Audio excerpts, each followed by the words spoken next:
I want to extend a heartfelt welcome to Prime Minister Necas and his delegation.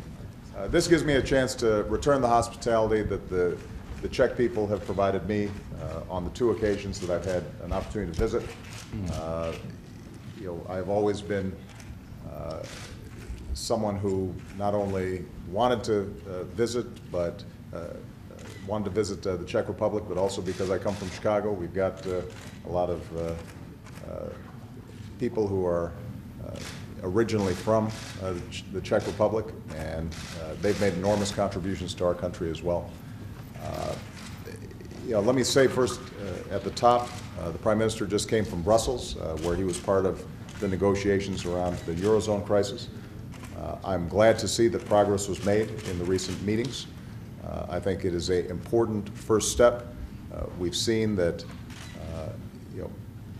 although it's very complicated, obviously the countries of the Eurozone and all of Europe are committed to the European project and are intent on making sure that it continues. And so we've seen that the message that they are going to deal with this in a serious way has calmed markets all around the world.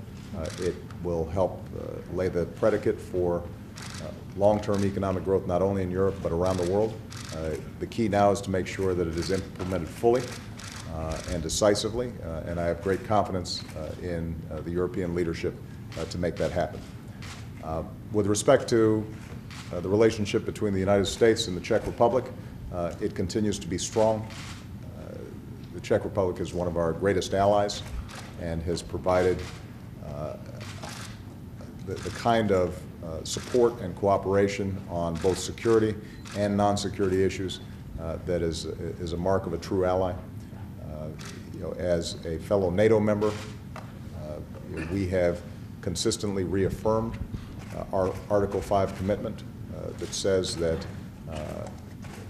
an attack on any one of us is an attack on all of us, and that we have to make sure that we continue to have the kind of strong mutual defense posture that's required. And the Czech Republic has reflected that commitment in the extraordinary efforts that it's made in Afghanistan, for which we deeply appreciate it. I will tell you that when you talk to American commanders in Afghanistan and you ask them who are some of our best and most effective partners, they consistently say the Czech Republic. And so we are very grateful for their contributions, and we are going to be working and collaborating with them as we move into a transition process where we increasingly make sure that Afghans are taking the security lead in their country. We also are going to have an opportunity to discuss a range of economic and commercial ties and issues. We want to continue to deepen our relationship around research and development, around civil nuclear power, around how we can strengthen trade between our two countries. And so overall, I think it's fair to say that although the relationship between the United States and the Czech Republic economically is very strong, it can always be stronger, and we're going to look for additional opportunities for collaboration. Finally, let me just say that the Czechs continue to inspire the world with their own transition from being behind the Iron Curtain to freedom and democracy. And so their strong stance on issues of human rights and democracy and freedom around the world is extraordinarily important. And I know the Prime Minister is committed to making sure that the Czech Republic continues to send a signal around the world, whether it's in the wake of the Arab Spring or other countries where freedom and democracy have not yet been achieved, that they are able to continue to set a good example and provide the kind of leadership and technical assistance that's so important for many of these countries. So overall, Mr. Prime Minister, I want to thank you for your leadership, not only in our bilateral relations, but the Czech Republic's leadership in many multilateral forums. We want to welcome you, and I hope that you enjoy your stay here. Thank you.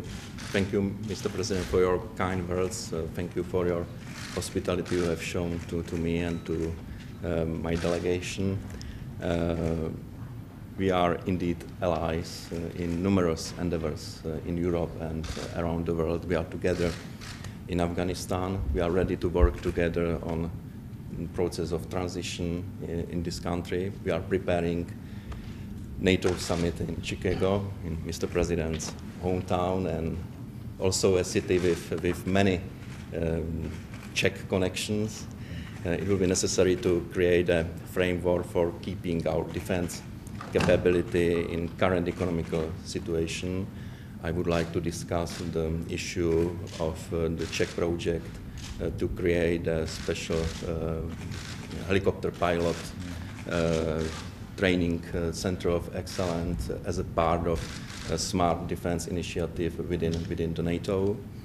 We would like to discuss, of course, economical situation, the situation on both sides of Atlantic vis-à-vis current crisis of Eurozone, and last but not the least, the promotion of human rights and democracy around the world.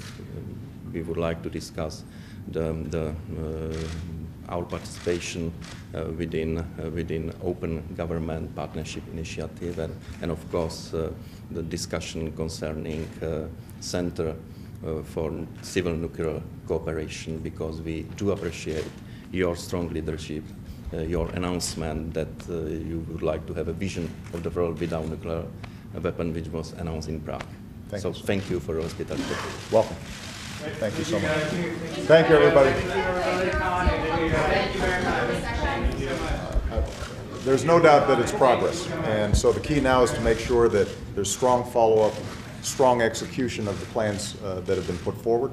But I was very pleased to see that the leaders of Europe recognize that it is both in Europe's interest and the world's interest that the situation is stabilized. And I think they've made a significant progress over the last week, and the key now is just to make sure that it drives forward in an effective way. It will definitely have an impact on us here in the United States.